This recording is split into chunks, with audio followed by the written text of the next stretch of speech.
Hi, friends.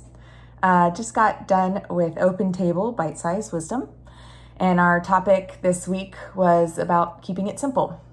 And we do these on Zoom every week, and kind of we'll go over a little piece of bite-sized wisdom.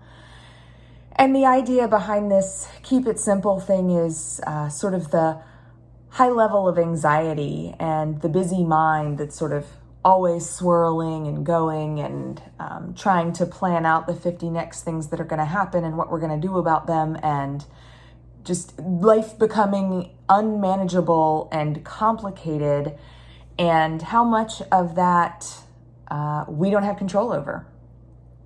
And so the keep it simple idea is about not becoming paralyzed and overwhelmed and further complicating matters, but instead to simplify them and to trust that it's going to be okay, that by putting one foot in the front of the other, we'll eventually get where we're going. And the conversation today that surrounded that with the folks that were with us on Zoom just was intense and heartfelt, because it is a particularly tense and anxious time in the world. And I think we're all feeling that. And each of us had, sort of real life experiences in addition to sort of the high level global anxiety that sort of penetrates all of our lives.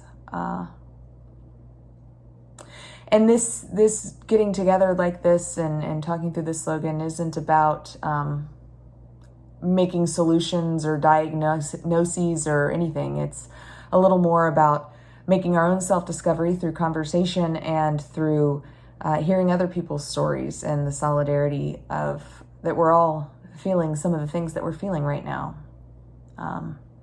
Go back to a piece of scripture that we talked about this morning at the sunrise, where Jesus talks about, like, hey, take my yoke, take my teaching, sort of live the way that I'm suggesting, and because it's easier and you can let go of a lot of the burdens. If you're weary, if you're tired, if you're burdened, be gentle with yourself.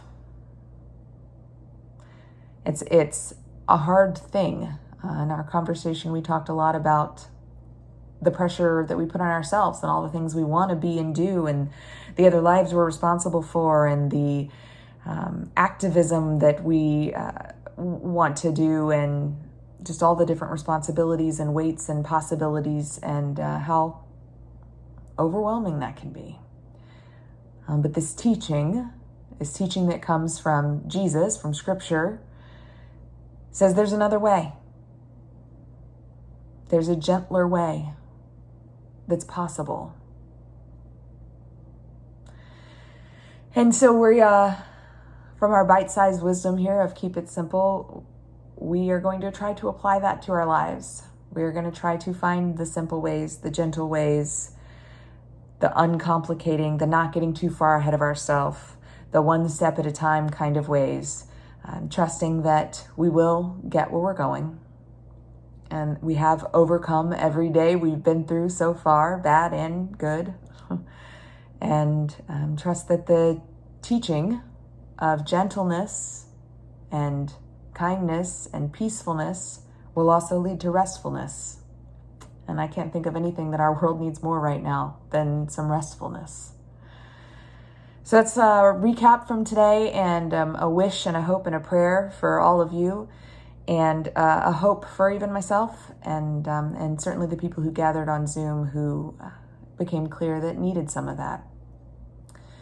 If you want to join us, look for the Open Table Bite-Sized Wisdom notifications on Facebook or our website, ormansmissingpeace.com or missingpeacecommunity.com. And also you can sign up for our texts. You can text PEACE to 33222 and get the most up-to-date details on a once a week text. Grace and peace, friends. I miss being with you, and I hope that you will find some space for connection, but also some space for gentleness and rest.